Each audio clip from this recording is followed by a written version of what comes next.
ഇന്നത്തെ വീഡിയോ ആരെങ്കിലും ഒരു സെക്കൻഡ് ഹാൻഡ് ഡീസൽ വണ്ടി എടുക്കാൻ ഉദ്ദേശിക്കുന്നുണ്ടെങ്കിൽ അവർക്കുള്ളതാണ് കേട്ടോ. അപ്പോൾ ഒരു സെക്കൻഡ് ഹാൻഡ് ഡീസൽ വണ്ടി എങ്ങനെ നോക്കിയെടുക്കാം എന്ന് നമുക്ക് നോക്കാം. ഇതിനു മുമ്പ് ഞാൻ പെട്രോൾ വണ്ടി എങ്ങനെ എടുക്കാം എന്നുള്ളതിനെ കുറിച്ച് ഡീറ്റെയിൽ ആയിട്ട് പറഞ്ഞിട്ടുണ്ട്. അപ്പോൾ ഇന്നത്തെ സബ്ജക്റ്റ് ഡീസൽ വണ്ടിയാണ്. ഡീസൽ വണ്ടി മുന്നത്തെ കണക്ക് തന്നെയാണ്. രണ്ടു സെക്ഷനായിട്ട് തിരിച്ച് നമുക്ക് നോക്കാം.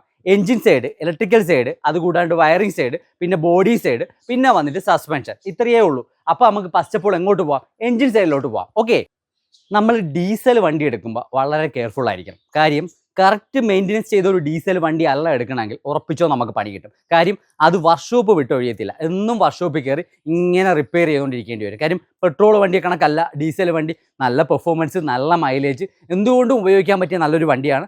പക്ഷേ അതിന് കുറച്ച് നെഗറ്റീവ് സൈഡും ഉണ്ട്. എന്താണെന്ന് വെച്ചാൽ മെയിൻ്റെനൻസ് കറക്റ്റ് അല്ലെങ്കിൽ ഉറപ്പിച്ചോ അതിന് എന്നും വർക്ക്ഷോപ്പിലായിരിക്കും. അപ്പോൾ നമുക്ക് വൺ ബൈ വൺ ആയിട്ട് ഇതിൻ്റെ ഓരോ സെക്ഷനായിട്ട് നമുക്ക് നോക്കാം. നമ്മളൊരു ഡീസൽ വണ്ടി നോക്കാൻ പോകുമ്പോഴും മസ്റ്റ് വണ്ടി ഒരു കാരണവശാലും സ്റ്റാർട്ട് ചെയ്തല്ലേ ചെന്നുടനെ. ഇപ്പം വണ്ടി ഓഫായി കിടക്കണമെങ്കിൽ നമ്മൾ ഓഫ് പൊസിഷനിൽ തന്നെ കുറച്ച് കാര്യങ്ങൾ നോക്കാനുണ്ട്. അപ്പോൾ അത് സ്റ്റാർട്ട് ചെയ്യാതെ നമുക്ക് ഓരോന്നായിട്ട് നോക്കാം. എൻജിൻ സൈഡിലോട്ട് വരുമ്പോഴത്തേക്ക് നമ്മൾ ആദ്യം ബോണറ്റ് തുറന്നിട്ട് എൻജിൻ്റെ ഔട്ടർ ലെയർ, ഔട്ടർ കണ്ടീഷൻ നോക്കണം. കാര്യം ഇത് നോക്കൂ, ഇത് നീറ്റായിട്ട് വെൽ മെയിൻറ്റെയിൻ ചെയ്തിട്ടുള്ള ഒരു വണ്ടിയാണ്. ഇത് സ്വിഫ്റ്റ് ഡീസലാണ്. ഇത് 90,000 കിലോമീറ്ററേ കഴിഞ്ഞിട്ടുള്ളൂ. സിംഗിൾ ഓണർഷിപ്പ് നിൽക്കുന്ന വണ്ടിയാണ്. ഇപ്പോൾ സിംഗിൾ അല്ല, ഇപ്പോൾ സെക്കൻഡ് ഓണർഷിപ്പ് നിൽക്കുന്ന വണ്ടിയാണ്. പക്ഷേ ഇത് വെൽ മെയിൻറ്റെയിൻ ആയിട്ടുള്ള വണ്ടിയാണ്. നോക്കൂ, നമ്മൾ ഫസ്റ്റ് നോക്കാൻ എൻജിൻ സൈഡിൽ വരുമ്പോൾ തന്നെ നോക്കൂ, ഇത് കണ്ടോ, ഇതിൻ്റെ അകത്തുള്ള ഒരു കണ്ടീഷൻ എന്താ നിങ്ങൾ ഒന്ന് ജസ്റ്റ് വിശദമായി നോക്കിക്കോളാം. എന്തെങ്കിലും ഓയിൽ ലീക്കോ എന്തെങ്കിലും കണ്ട എഞ്ചിൻ്റെ അകത്ത് കണ്ട ആ ഒരു നീറ്റ്നസ് ഉണ്ട്. ഒരു ഡീസൽ വണ്ടിയാണ്, 2008 മോഡലാണ്, ഇത്രയും കാലപ്പഴക്കമുണ്ട്. പക്ഷേ ആ വണ്ടിയുടെ എഞ്ചിൻ റൂം ഇരിക്കുന്നുണ്ടോ എവിടെയെങ്കിലും, ഈവൻ തോ ഇതിൻ്റെ ടൈമിംഗ് ചെയിൻ പോലും മാറ്റിയിട്ടില്ല കേട്ടോ. എവിടെയെങ്കിലും എന്തെങ്കിലും ഓയിൽ ലീക്കോ എന്തെങ്കിലും പ്രശ്നം ഉണ്ടോ നോക്കി, നത്തിങ്. നമുക്ക് ഹൈലൈറ്റ് ചെയ്യേണ്ട ഒരു കാര്യവുമില്ല. ഇതേ കണക്ക് വെൽ മെയിൻറ്റൈൻഡ് ആയിരിക്കണം. നമ്മൾ കണ്ടീഷൻ ഇത്രയും കണ്ടീഷൻ അല്ലെങ്കിലും നമ്മൾ എഞ്ചിൻ റൂം നോക്കുമ്പോൾ തന്നെ നമുക്ക് ഏകദേശം ഒരു ധാരണ കിട്ടും വണ്ടി എന്ത് അവസ്ഥയിലുള്ളതാണെന്ന്. അടുത്ത ഡീസൽ വണ്ടിയെ സംബന്ധിച്ചിടത്തോളം ഒരു ഇമ്പോർട്ടൻ്റ് ഘടകമാണ് കറക്റ്റ് ഷെഡ്യൂളായിട്ട് ഓയിൽ മാറ്റിയിട്ടുണ്ടോ ഇല്ലേ എന്നുള്ളത്. അതിന് നമ്മൾ ഓയിൽ സ്റ്റിക്ക് ഇളക്കിയിട്ട് നോക്കണം. ഓയിൽ കറക്റ്റ് മെയിൻറ്റെയിൻ ചെയ്തിട്ടുള്ള വണ്ടിയാണെങ്കിൽ നമുക്ക് ആ ഓയിൽ കാണുമ്പോൾ തന്നെ അറിയാം. ഇത് കണ്ട കറക്റ്റ് 5,000 കിലോമീറ്റർ ഓയിൽ മാറ്റിയിരിക്കുന്ന വണ്ടിയാണ്. ഈ ഓയിൽ നോർമലി 90,000 കിലോമീറ്റർ ആയതുകൊണ്ടാണ് ഇങ്ങനെ കറുത്തിരിക്കുന്നത്. എന്നാൽ പോലും കണ്ട ആ ഓയിലിൻ്റെ ഒരു ക്വാളിറ്റി കണ്ട അത് നമ്മൾ വിലയിരുത്തണം. അത് കറക്റ്റ് മെഷർ ചെയ്ത അളവിൽ തന്നെ ഉണ്ടോ എന്ന് നോക്കണം. ഇത് രണ്ടും നോക്കുമ്പോൾ നമുക്ക് എന്തറിയാം, ഓയിൽ കൺസപ്ഷൻ ഉണ്ടോ എന്ന് നമുക്ക് മനസ്സിലാവും. അവർ സർവീസ് ചെയ്തിട്ടുണ്ടെങ്കിൽ, അവർ ഈവൻ ടോപ്പ് ചെയ്തിട്ടുണ്ടെങ്കിൽ നമുക്ക് കറക്റ്റ് കിട്ടത്തില്ല.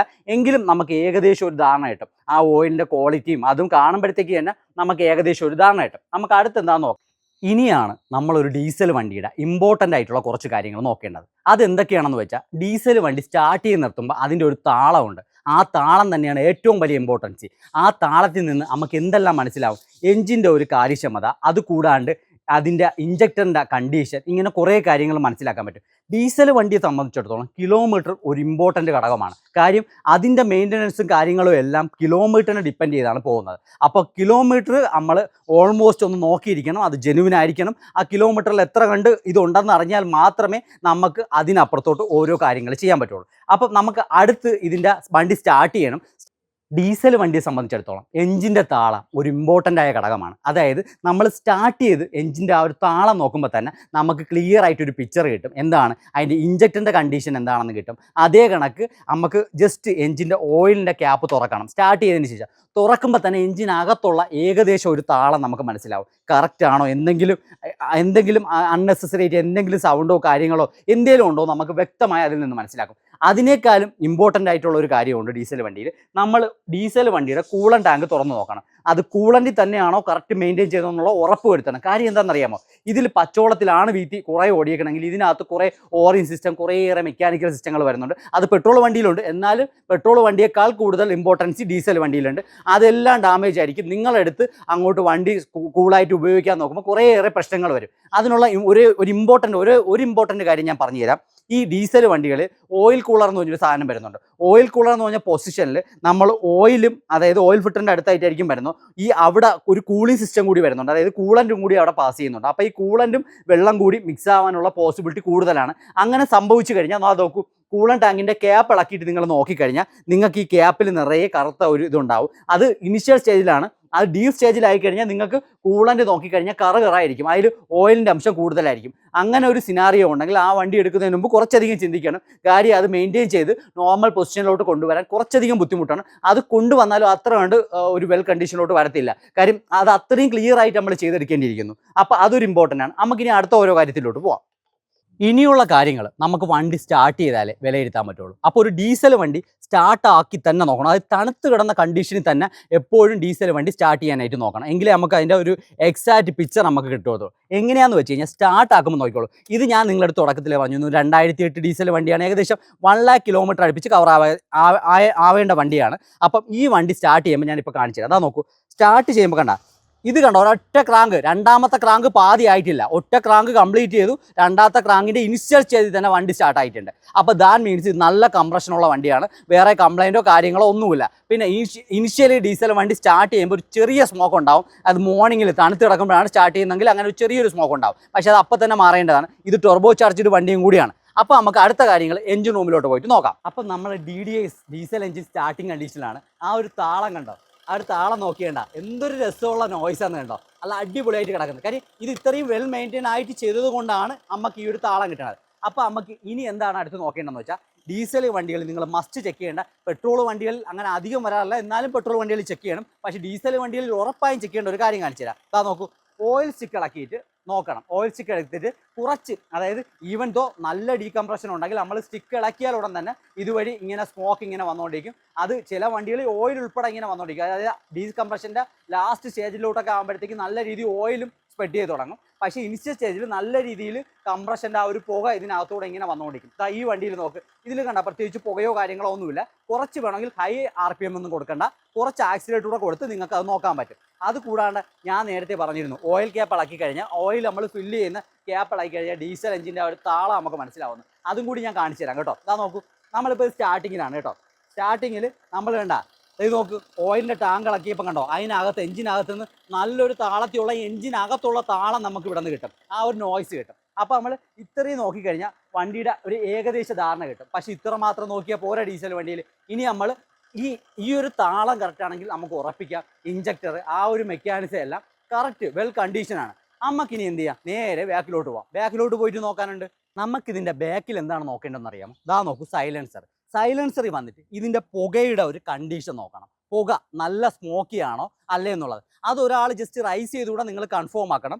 നല്ല രീതിയിൽ സ്മോക്ക് വരത്തില്ലെന്ന്. നല്ല രീതിയിൽ സ്മോക്ക് വരുന്നുണ്ടെങ്കിൽ അതിന് കുറേയേറെ റീസൺ ഉണ്ട്. അപ്പോൾ അതിലെന്തെങ്കിലും എറർ ഈ വണ്ടിയിൽ ഉണ്ടാവും. അത് കൂടാണ്ട് നമുക്ക് ഇവിടെ ഒന്ന് കൈ വെച്ച് നോക്കാം. കൈ വെക്കുമ്പോൾ അവിടെ ഇങ്ങനെ കൈ വെച്ച് നോക്കുമ്പോൾ കണ്ട ഇങ്ങനെ ബ്ലാക്ക് ആയിട്ടുള്ള കരി കിട്ടും. ആ കരി ഒരു ബാഡ് സിമ്പിൾ അല്ല കേട്ടോ ഡീസൽ വണ്ടിയെ സംബന്ധിച്ചിടത്തോളം. അതൊരു പോസിറ്റീവ് സിംറ്റംസ് ആണ്. പക്ഷേ ഈ കരിയിൽ നല്ല ഇതാണ്, ഇത് ഞാൻ കരി നല്ലപോലെ തൊട്ടെടുക്കുന്നുണ്ട്. ഈ കരിക്കകത്ത് ഓയിലിൻ്റെ കണ്ടന്റ് കൂടുതലാണെങ്കിൽ വളരെ കെയർഫുൾ ആയിരിക്കണം. ഓയിൽ കത്തുന്നുണ്ടെന്നാണ് അതിൻ്റെ അർത്ഥം കേട്ടോ. അപ്പം അത് ഇതിൻ്റെ പെർഫോമൻസിനെയും എല്ലാത്തിനെയും ബാധിക്കും.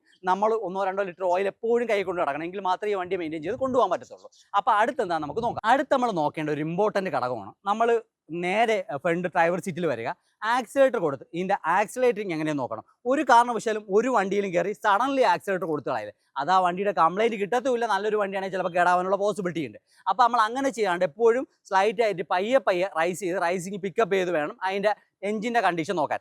RPM കൊടുക്കുമ്പോൾ നമുക്ക് 2-3 കാര്യങ്ങൾ ഇനിഷ്യലി തന്നെ മനസ്സിലാവും. ഇതിൻ്റെ ടെർബോ ചാർജർ എങ്ങനെ ആക്ട് ചെയ്യുന്നു, അങ്ങനെ കുറേ കാര്യം. ടെർബോ ചാർജർ ആക്ട് ചെയ്യാനായിട്ട് ഒരു സ്പെസിഫൈഡ് ആയിട്ടുള്ള ഒരു RPM റേഞ്ച് ഉണ്ടാവും. അത് ഓരോ വണ്ടികളിലും ഡിഫറൻ്റ് ആയിരിക്കും. അത് നിങ്ങൾ ജസ്റ്റ് അതിൻ്റെ മാനുഫാക്ചറിൽ നിന്ന് വരുന്ന ഡീറ്റെയിൽ നോക്കിക്കഴിഞ്ഞാൽ നിങ്ങൾക്ക് മനസ്സിലാവും. അപ്പം റൈസ് ചെയ്യുമ്പോഴത്തേക്ക് നമുക്ക് അതിൻ്റെ പുക അറിയാൻ പറ്റും. റൈസ് ചെയ്യുമ്പോൾ എങ്ങനെ പോയാലും RPM സഡനായിട്ട് കയറണം. ആ ഒരു കയറുന്ന ഒരു പഞ്ച് കാണുമ്പോഴത്തേക്ക് നമുക്കറിയാൻ പറ്റും.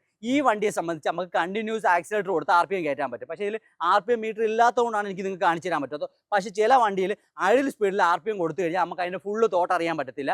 ജസ്റ്റ് നമുക്ക് എന്തറിയാൻ പറ്റും, അതിൻ്റെ സ്മോക്ക് ഉണ്ടോ അങ്ങനത്തെ കാര്യങ്ങളെ അറിയാൻ പറ്റും. അതിൻ്റെ എക്സാക്റ്റ് ലൈക്ക് പോളോ അങ്ങനെയുള്ള വണ്ടികൾ നിങ്ങൾക്ക് എക്സാക്റ്റ് RPM റേഞ്ച് കിട്ടണമെങ്കിൽ റണ്ണിങ്ങിൽ തന്നെ അറിയാൻ പറ്റുള്ളൂ. അതിൻ്റെ ടർബോ എത്ര കണ്ട് ആക്ട് ചെയ്യുന്നു, ബാക്കി കാര്യങ്ങൾ. പക്ഷേ ഈ വണ്ടിയെ സംബന്ധിച്ച് നമുക്ക് ഇനിഷ്യലി വേണമെങ്കിൽ ആക്സിലേറ്റർ കൊടുത്ത് അതിൻ്റെ RPMൻ്റെ റേഞ്ചും പെർഫോമൻസും കണ്ടെത്താൻ പറ്റും. അപ്പോൾ നമുക്കിനി വേണ്ട എന്താ, നമുക്കൊന്ന് ഓടിച്ച് നോക്കണമെന്നേ, എന്നിട്ട് വേണം ബാക്കി നോക്കാൻ. ഓടിച്ച് നോക്കി ഒരു വീഡിയോ എടുക്കാനുള്ള ബുദ്ധിമുട്ടുണ്ട്. എന്നാലും ഓടിക്കുന്ന കണക്ക് ഞാൻ ആക്ട് ചെയ്ത് അതിൻ്റെ കുറച്ച് കാര്യങ്ങൾ നിങ്ങൾക്ക് പറഞ്ഞുതരാം. ഇപ്പം വണ്ടി ഐഡിൽ സ്റ്റാർട്ട് ചെയ്ത് കഴിഞ്ഞു, ഐഡിൽ സ്പീഡിൽ നമ്മൾ ഒത്തിരി മോണിറ്റർ ചെയ്യണം. എങ്ങനെയാണ്, അതിൻ്റെ RPM റേഞ്ചിൽ എന്തെങ്കിലും വേരിയേഷൻ വരുന്നുണ്ടാകും. ഒരു കുറച്ച് നേരം ഒന്ന് സ്റ്റാർട്ടിങ് ഇട്ടേക്കണം. RPM ഇങ്ങനെ കയറി ഇറങ്ങി എന്തെങ്കിലും വേരിയേഷൻ വരുന്നുണ്ട്. അങ്ങനെ എന്തെങ്കിലും സംഭവിക്കുന്നുണ്ടെങ്കിൽ അത് കറക്റ്റ് നിങ്ങൾ മോണിറ്റർ ചെയ്യണം. എന്തെങ്കിലും എഞ്ചിൻ മാനിലായിട്ടോ അങ്ങനെ എന്തെങ്കിലും സംഗതി ഉണ്ടോ എന്ന് അത് നിങ്ങൾ നോക്കണം. അത് ഇലക്ട്രിക്കൽ സെക്ഷനിലോട്ട് വരുമ്പോൾ കൂടുതലായിട്ട് പറഞ്ഞുതരാം. അപ്പോൾ വണ്ടി സ്റ്റാർട്ട് ചെയ്ത് കഴിഞ്ഞു. സ്റ്റാർട്ട് ചെയ്തതിന് ശേഷം നമ്മൾ എപ്പോഴും ചെക്ക് ചെയ്യേണ്ട 2-3 കാര്യങ്ങൾ. ഒന്ന്, നമുക്ക് സ്റ്റാർട്ട് ചെയ്ത് ഓടിച്ച് നോക്കുമ്പോൾ ക്ലച്ച് മസ്റ്റ് ചെക്ക് ചെയ്യണം. അതും കുറച്ച് എക്സ്പെൻസീവാണ്. അത് നമുക്ക് ഇനിഷ്യലി സ്റ്റാർട്ട് ചെയ്ത് എടുക്കുമ്പോൾ തന്നെ ക്ലച്ചിൻ്റെ കണ്ടീഷൻ മനസ്സിലാവും. അത് കൂടാണ്ട് നമ്മൾ അടുത്ത് നോക്കേണ്ട കാര്യം എന്താണ്, ആദ്യം നമ്മൾ മിനിമം റൈസിങ്ങിൽ ചെറിയ ഇതിൽ ഓടിച്ച് നോക്കണം. ഈ ഓടിച്ച് നോക്കുമ്പോൾ തന്നെ മസ്റ്റ് നമ്മൾ നോട്ട് ചെയ്യേണ്ട കുറച്ച് കാര്യങ്ങളുണ്ട്. സസ്പെൻഷൻ്റെ സൈഡ് നോക്കണം. സസ്പെൻഷൻ്റെ കാര്യങ്ങൾ എല്ലാം നമുക്ക് ഏകദേശം ഒരു റഫ് റോഡിൽ തന്നെ ഓടിക്കണം നമുക്ക്. അപ്പോൾ സസ്പെൻഷൻ്റെ നോയ്സോ ഒച്ചയോ എന്തെങ്കിലുമൊക്കെ ഉണ്ടെങ്കിൽ അതിനങ്ങനെ എടുത്തു പറയേണ്ട കാര്യങ്ങളില്ല. അത് നിങ്ങൾക്ക് ആ കൂട്ടത്തിൽ ഹൈലൈറ്റ് ചെയ്യാൻ പറ്റും. അത് കൂടാണ്ട് ചിലപ്പോൾ ചില വണ്ടികൾ നിങ്ങൾ ഓടിച്ച് നോക്കുമ്പോഴത്തേക്ക് നല്ല പിക്കപ്പ് കിട്ടത്തില്ല. അപ്പോൾ അവർ പറയും ക്ലച്ചിൻ്റെ പ്രോബ്ലമാണ് അങ്ങനെ ഇങ്ങനെയെന്നൊക്കെ പറയും. പക്ഷേ അവിടെ 2-3 പോസിബിലിറ്റി ഉണ്ട്. ഇപ്പം നമുക്ക് ഇവിടെ ഡീകംപ്രഷൻ്റെ സ്മോക്ക് കിട്ടിയില്ലെങ്കിലും ചില വണ്ടികളിൽ ചെറിയ തോതിൽ ഡീകംപ്രഷൻ ഉണ്ടെങ്കിൽ പോലും ആ വണ്ടിക്ക് പിക്കപ്പ് ഉണ്ടാവത്തില്ല. കാര്യം വണ്ടി നമുക്ക് അതായത് വണ്ടിയുടെ എഞ്ചിൻ കിടന്ന് നല്ലപോലെ അമരും, നല്ല RPM തരും. പക്ഷേ നമുക്ക് ആ റോഡിൽ ആ ഒരു പെർഫോമൻസ് കിട്ടത്തില്ല. അതിൻ്റെ ഒരു മെയിൻ ആയിട്ടുള്ള റീസൺ എന്താണെന്ന് വെച്ചാൽ അതിൻ്റെ കംപ്രഷൻ വീക്ക് ആവുന്നതാണ്. അകത്തുനിന്ന് എഞ്ചിനകത്തുനിന്ന് കംപ്രഷൻ വീക്ക് ആകുമ്പോൾ നമുക്ക് ആ പിക്കപ്പ് പിക്ക് ചെയ്ത് കിട്ടാത്തതാണ്. അത് ക്ലച്ചിൻ്റെതായിരിക്കത്തില്ല, ക്ലച്ചിൻ്റെത് അല്ലാതെ തന്നെ സിംറ്റംസ് ഉണ്ടാവും. അത് ആ രീതിയിൽ തന്നെ നോക്കി മനസ്സിലാക്കാനായിട്ട് ശ്രമിക്കണം. എന്നിട്ട് നമ്മൾ ഓടിക്കുമ്പോൾ മസ്റ്റ് ഡീസൽ വണ്ടി, പെട്രോൾ വണ്ടിയേക്കാൾ ഉപരി ഒരു ടെർബോ ചാർജ്ഡ് ഡീസൽ വണ്ടിയാണെങ്കിൽ നമ്മൾ ജസ്റ്റ് ഒരു 10, 20, 30, 40 കിലോമീറ്റർ സ്പീഡിൽ ഓടിച്ച് നോക്കിയിട്ട് ഒരു കാര്യമില്ല. ആ വണ്ടിയുടെ മാക്സിമം പെർഫോമൻസ് അറിയണമെങ്കിൽ നിങ്ങൾ റഫ് റോഡിൽ ഓടിക്കും കണക്ക് തന്നെ ഒരു ബാഡായിട്ടുള്ള ഒരു നല്ല കണ്ടീഷനുള്ള നല്ല സ്ട്രെയിറ്റ് റോഡിലും കൂടി ഓടിച്ച് നോക്കണം. ഓടിച്ച് എങ്ങനെ നോക്കണം? നമ്മളൊരു 80-നും 90-നും ഇടയിലും കൂടി നോക്കണം. എങ്ങനെ അതിൻ്റെ ടെർബോ ചാർജ് എങ്ങനെയുണ്ട്, ആ ഒരു പിക്കപ്പ് എങ്ങനെയുണ്ട്, ഒരു ഓവർടേക്കിങ്ങൊക്കെ ചെയ്ത് നോക്കണം. അപ്പോഴത്തേക്ക് നമുക്ക് ഏകദേശം ഒരു ധാരണ കിട്ടും വണ്ടിയുടെ പെർഫോമൻസും ബാക്കി കാര്യങ്ങളെല്ലാം. അത് കൂടാണ്ട് വേറൊരു പ്രത്യേകിച്ച് ഒരു ഇമ്പോർട്ടൻറ്റ് കാര്യം കൂടിയുണ്ട് ഡീസൽ വണ്ടിയെ സംബന്ധിച്ചിടത്തോളം. നമ്മൾ ഒരു കാരണവശാലും 5-10 കിലോമീറ്റർ ഓടിച്ച് ഒരു ഡീസൽ വണ്ടി എടുക്കരുത്. നമ്മളത് എടുക്കുമ്പോഴത്തേക്ക് മസ്റ്റ് ഒരു 15 to 20 കിലോമീറ്റർ, കുറഞ്ഞത് ഒരു 15 കിലോമീറ്റർ എങ്കിലും നിങ്ങൾ അത്രയും പൈസ ഇൻവെസ്റ്റ് ചെയ്ത് ഒരു ഡീസൽ വണ്ടി എടുക്കുമ്പോൾ 15 to 20 കിലോമീറ്റർ മസ്റ്റ് ഓടിച്ചിട്ടേ വണ്ടി എടുക്കാവൂ. എന്തിനാണ്? അതിൻ്റെ വാട്ടർ സർക്കുലേഷൻ സിസ്റ്റം എങ്ങനെ വർക്ക് ചെയ്യുന്നു, എങ്ങനെ ആക്ട് ചെയ്യുന്നു, അതിൻ്റെ ഫാൻ സിസ്റ്റം എങ്ങനെ വാറ്റ് ചെയ്യുന്നു, അതെല്ലാം നോക്കണം. ആ കൂട്ടത്തിൽ നിങ്ങൾ നോക്കേണ്ട ഒരു കാര്യം കൂടി ഉണ്ട് കേട്ടോ. AC മെക്കാനിസം എങ്ങനെ വർക്ക് ചെയ്യുന്നുണ്ട്, ACക്ക് എന്തെല്ലാം ഫംഗ്ഷൻ തന്നിട്ടുണ്ട്, ആ ഫംഗ്ഷൻ എല്ലാം വെല്ലായിട്ട് വർക്ക് ചെയ്യുന്നുണ്ടോ എന്നും കൂടി നിങ്ങൾ അതിനൊപ്പം നോക്കണം. അതിന് വേണ്ടിയിട്ട് ജസ്റ്റ് കംപ്രസർ ഇട്ട് കഴിഞ്ഞാൽ കംപ്രസർ ഇടുമ്പോൾ തന്നെ എന്തെങ്കിലും അൺഈവൻ സൗണ്ടോ വണ്ടിക്ക് എന്തെങ്കിലും ലോഡ് കൂടുകയോ അങ്ങനെ എന്തെങ്കിലും ഉണ്ടെങ്കിൽ കംപ്രസർ വീക്ക് ആണെന്നാണ് അർത്ഥം. ദാറ്റ് മീൻസ് AC തണുക്കുന്നില്ല എന്നല്ല ഞാൻ പറഞ്ഞത്. AC നല്ല വെല്ലായിട്ട് തണുക്കും, പക്ഷേ കംപ്രസർ വീക്കായിരിക്കും. അപ്പോൾ കംപ്രസർ വീക്ക് ആയതുകൊണ്ടാണ് കംപ്രസറിന് അൺഈവൻ സൗണ്ടോ കാര്യങ്ങളോ എന്തെങ്കിലും വരുന്നത്. അത് കണക്ക് ഞാൻ നേരത്തെ പറഞ്ഞ കൂട്ടിയാണ്, നേരത്തെ ഞാൻ പറഞ്ഞിട്ടുണ്ട്. കംപ്രസറിൻ്റെ പൈപ്പ് എല്ലാം എന്താ നോക്കൂ, ഇനി വരും ഞാൻ കാണിച്ചു തരാം. ഈ വണ്ടി ഉണ്ടോ, കംപ്രസറിനൊക്കെ വെൽ മെയിൻറ്റൈൻഡ് ആണ്. ഈ പൈപ്പിൽ എന്തെങ്കിലും ഓയിൽ ലീക്കോ എന്തെങ്കിലും കാര്യമുണ്ടോ നോക്കണം. ഇതിന് മുമ്പ് ഓയിൽ ലീക്ക് വന്നിട്ടുണ്ടായിരുന്നു കേട്ടോ. ആ സമയത്ത് ഈ പൈപ്പ് മാറ്റിയിട്ടുണ്ടായിരുന്നു. കറക്റ്റ് ഒരു ചെറിയ അംശം കാണിച്ചപ്പോൾ തന്നെ ആ പൈപ്പ് മാറ്റി ഒന്നേന്ന് ഗ്യാസ് ഫില്ല് ചെയ്തതാണ്. അപ്പോൾ ഇപ്പോൾ അങ്ങനെ ലീക്കോ കാര്യങ്ങളോ ഒന്നും തന്നെ ഇല്ല.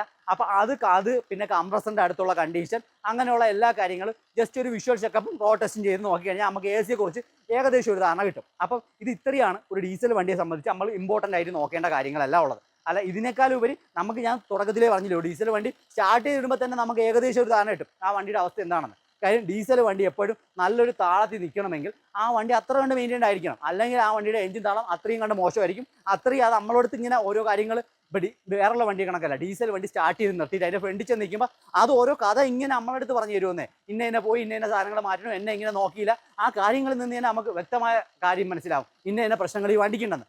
അപ്പോൾ നമുക്കിനി ഒരേ ഒരു കാര്യം നോക്കാവുള്ളൂ, നമുക്ക് ബോഡി സൈഡും ഇലക്ട്രിക്കലും. ഡീസൽ വണ്ടിയെ സംബന്ധിച്ച് ഇമ്പോർട്ടൻ്റ് ഒരു കാര്യമാണ് ഇലക്ട്രിക്കൽ സൈഡ്. ഇലക്ട്രിക്കൽ സൈഡ് വളരെയധികം അതിനെ വിഷമത്തിലാക്കുന്ന ഒരു കാര്യമാണ്. അപ്പോൾ അത് നമ്മൾ മസ്റ്റ് നോക്കണം. ഇപ്പോൾ ഈ വണ്ടി നോക്ക്, ഇതിപ്പം വെല്ലായിട്ട് ഇലക്ട്രിക്കലി യാതൊരുവിധ കോപ്രായങ്ങളും യാതൊരുവിധ മോഡിഫിക്കേഷൻ ചെയ്യാത്തൊരു വണ്ടിയാണ് കേട്ടോ. ഇത് കണ്ടോ, എൻജിൻ റൂമിൽ കാരണം ബാറ്ററിയുടെ അവിടെ നിന്ന് ഒരു സബിലോട്ടുള്ള കണക്ഷൻ എടുത്തിട്ടുണ്ട്. സബിലോട്ടുള്ള കണക്ഷനും എന്തോ ലൈറ്റിൻ്റെ ഹോണിൻ്റെ കണക്ഷൻ എടുത്തിട്ടുണ്ട്. പക്ഷേ ഇതൊന്നും ഈ വണ്ടീനെ വയറിങ്ങിനെ ബാധിക്കുന്ന കാര്യമല്ല. എന്തുകൊണ്ടാണ്? അത് അഡീഷണൽ ബാറ്ററിയുടെ അവിടെ നിന്ന് തന്നെ കണക്ട് ചെയ്ത് എടുത്തേക്കണം. അപ്പം വണ്ടിയുടെ വയറിങ് ഒന്നും കട്ട് ചെയ്തിട്ടോ കാര്യങ്ങളോ ഒന്നും ചെയ്തിട്ടില്ല. അതുകൂടാണ്ട് വേണ്ട ECM യൂണിറ്റിൻ്റെ അവിടെ നിന്ന് പോകുന്ന വയറുകൾ അവിടെ എന്തെങ്കിലും കട്ടിങ്ങോ മുറിവോ അതേ കണക്ക് കണ്ട ഈ സെൻസറുകൾ, അതായത് നമ്മളെ ഓരോരോ സെൻസർ വരും. ഈ സെൻസറിലോട്ട് കൊടുത്തേക്കുന്ന കപ്ലർ എന്തെങ്കിലും കട്ടായിട്ടുണ്ടോ, മുറിഞ്ഞിട്ടുണ്ടോ, അത് രണ്ടാമത് കൊടുത്തിട്ടുണ്ടോ, അങ്ങനെയുള്ളതൊക്കെ ഇമ്പോർട്ടൻ്റ് ആയിട്ട് നിങ്ങൾ മോട്ടർ ചെയ്യണം. അങ്ങനെ എന്തെങ്കിലും സംഭവിച്ചിട്ടുണ്ടെങ്കിൽ എഞ്ചിൻ റൂമിൻ്റെ വയറിങ് വീക്ക് ആണെങ്കിൽ അത് ഓട്ടത്തിൽ ഓരോരോ പ്രശ്നങ്ങൾ നിങ്ങൾക്ക് ഉണ്ടാവും. ഇനി നമുക്ക് അകത്ത് പോയി നോക്കാം എന്തെല്ലാം ഉണ്ടെന്നുള്ളത്. അകത്ത് വയറിങ് നോക്കുമ്പോൾ മസ്റ്റായിട്ട് വണ്ടിയുടെ സ്റ്റിയറിങ്ങിൻ്റെ അടിയിലും അപ്പുറം ഡാഷിൻ്റെ അടിയിലും കുഴിഞ്ഞു നോക്കണം. എന്തെങ്കിലും കട്ടിങ്ങോ അതായത് വയറിങ് കൊടുത്തേക്കുന്ന രീതിയിൽ എന്തെങ്കിലും മാറ്റമുണ്ടോ, കമ്പനിയുടെ വയറിംഗ് സിസ്റ്റത്തെക്കാളും വെറും മോശമായ രീതിയിൽ കട്ട് ചെയ്ത് അങ്ങോട്ടും ഇങ്ങോട്ടും ഒക്കെ കൊടുത്തിട്ടുണ്ടെങ്കിൽ അത് വളരെ കെയർ ചെയ്യേണ്ടതാണ്. അല്ലാത്ത കണ്ടീഷനിൽ എന്തെങ്കിലും വാണിലൈറ്റ് ഉണ്ടോ എന്നും കൂടി ജസ്റ്റ് നിങ്ങൾ മീറ്ററിൽ നോക്കണം. ഇപ്പം വണ്ടിയിൽ എന്തൊക്കെ സാധനം എയർ ബാഗ്, ABS എന്തൊക്കെ സാധനം ഇലക്ട്രോണിക്സ് ഇക്വിപ്മെൻ്റ് ഉണ്ടോ അതിൻ്റെ എല്ലാം സപ്പോർട്ടീവ് ഫംഗ്ഷൻ ഇത് ചെയ്യാനായിട്ട് ഒരു വാണിംഗ് സിസ്റ്റം ഇതിൽ കാണിക്കും. അത് നിങ്ങൾ ഇഗ്നിഷൻ ഓണാക്കി ഇടുമ്പോൾ തന്നെ എല്ലാ വാണിംഗ് ലൈറ്റ് കാണിക്കുകയും ചെയ്യും. അത് വണ്ടി സ്റ്റാർട്ടിംഗ് പോസ്റ്റിലോട്ട് പോകുമ്പോൾ അത് അണയുകയും ചെയ്യും. നിങ്ങൾ ഇനി ശ്രദ്ധിക്കേണ്ട ഒരു കാര്യമുണ്ട്. ഇപ്പോൾ ഫോർ എക്സാമ്പിൾ ആരെങ്കിലും നിങ്ങളുടെ അടുത്ത് പറയുന്നത് ഈ വണ്ടിയിൽ ABS ഉണ്ട് കേട്ടോ, ABS ഉണ്ടെന്ന് പറഞ്ഞാൽ ABS ചിലപ്പോൾ അതിൽ കാണും. നിങ്ങൾ മസ്റ്റ് ഇഗ്നിഷൻ ഓൺ ആക്കിയിട്ട് ABSന്റെ ലൈറ്റ് കത്തുന്നുണ്ടോ എന്ന് നോക്കണം. അത് കത്തണുണ്ടോ എന്ന് ഉറപ്പിക്കുക, അത് കറക്റ്റ് സ്റ്റാർട്ട് ആകുമ്പോൾ അണയനുണ്ടെന്ന് ഉറപ്പിക്കുക.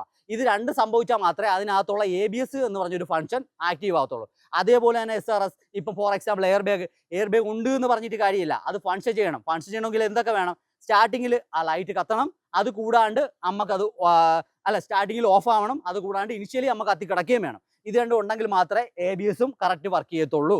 പിന്നെ അത് കൂടാണ്ട് ഡീസൽ വണ്ടിയെ സംബന്ധിച്ചിടത്തോളം, ഞാൻ ഡീസൽ വണ്ടിയായാലും പെട്രോൾ വണ്ടിയായാലും ഇലക്ട്രിക്കൽ ഇപ്പോൾ ഇഷ്ടംപോലെ കറപ്ഷൻ നടക്കുന്നതുകൊണ്ട് നിങ്ങളൊരു കമ്പ്യൂട്ടർ റീഡ് ചെയ്തിട്ട് എടുക്കുന്നതായിരിക്കും one of the best thing. അതായത് ഒരു റീഡർ കണക്ട് ചെയ്യുക, റീഡർ കണക്ട് ചെയ്തിട്ട് എന്തെങ്കിലും എറർ കോഡോ എന്തെങ്കിലും പ്രോബ്ലം ഉണ്ടോ ഒന്ന് ബാക്കപ്പ് ചെയ്ത് എടുത്തിട്ട് അതിൻ്റെ ഡീറ്റെയിൽസും കൂടി ഡാറ്റയും കൂടി എടുക്കുന്നതാണ് നല്ലത്. മാക്സിമം ഹിസ്റ്ററി ഫോളോ ചെയ്യുന്നതിനേക്കാളും കൂടുതൽ ഉപരി ഇങ്ങനെയുള്ള കാര്യങ്ങൾ ചെയ്യും. ഇപ്പോൾ ഹിസ്റ്ററി എന്ന് വെച്ച് കഴിഞ്ഞാൽ നമുക്ക് അവസാനത്തെ ഒരു ഹിസ്റ്ററി നോക്കി ഒരു വണ്ടീനെ ഒരു കാരണവശാലും വില എടുക്കാൻ പറ്റില്ല ഷോറൂമിൻ്റെ. അത് നമ്മൾ ഇനിഷ്യൽ സ്റ്റേജ് തൊട്ടുള്ള ഇടയ്ക്കുള്ള ഫുള്ള് ഹിസ്റ്ററി എടുക്കണം. എന്നിരുന്നാൽ പോലും ആ വണ്ടിക്ക് ചിലപ്പോൾ എന്തെങ്കിലും ഇലക്ട്രിക്കൽ കറപ്ഷനോ വല്ലതും ഉണ്ടായി പുറത്ത് റിപ്പയർ ചെയ്താൽ ഇല്ല എന്നുള്ളതും നമുക്ക് അത് ഹിസ്റ്ററിയിൽ കൂടെ ട്രാക്ക് ചെയ്യാനോ ഒന്നിനും പറ്റത്തും ഉണ്ടാവില്ല. അപ്പം അതൊരു ഇമ്പോർട്ടൻ്റ് ഘടകമാണ്, ഭയങ്കര എക്സ്പെൻസീവുമാണ്. കാര്യം ഇപ്പോൾ ഇറങ്ങുന്ന മോഡേൺ വണ്ടികളിലെല്ലാം അത്രയും കണ്ട് ഇലക്ട്രോണിക്സിനെ സപ്പോർട്ട് ചെയ്യുന്നത് ഇലക്ട്രോണിക്സ് പരമായ ഒരു കുന്ന് സാധനങ്ങളുണ്ട്. അപ്പോൾ അതിനെല്ലാം എക്സ്പെൻസീവുമാണ്. അപ്പം അതുകൊണ്ട് അത് വളരെയധികം സൂക്ഷിക്കേണ്ട കാര്യമാണ്. നമുക്ക് ഇനി ബോഡി സൈഡിലോട്ട് പോക്കളയാം. ബോഡിയിൽ എന്തൊക്കെ നോക്കാം? നമ്മൾ വണ്ടിയുടെ എഞ്ചിൻ സൈഡ്, അത് കണക്ക് ഇലക്ട്രിക്കൽ സൈഡ്, AC, സസ്പെൻഷൻ, ഇതെല്ലാം ഏകദേശം നോക്കി. അത് കണക്ക് ടയർ മെക്കാനിസം, അതിൻ്റെ വീൽ ബെയറിംഗ് മെക്കാനിസം, ഇതെല്ലാം നമ്മൾ റോഡ് ടെസ്റ്റിലൂടെ അല്ലാതെയൊക്കെ നോക്കി കഴിഞ്ഞിരിക്കുന്നു. അപ്പോൾ ബോഡി സൈഡിലോട്ട് വരുമ്പോൾ ബോഡി സൈഡും ഒരു വണ്ടിയെ സംബന്ധിച്ച്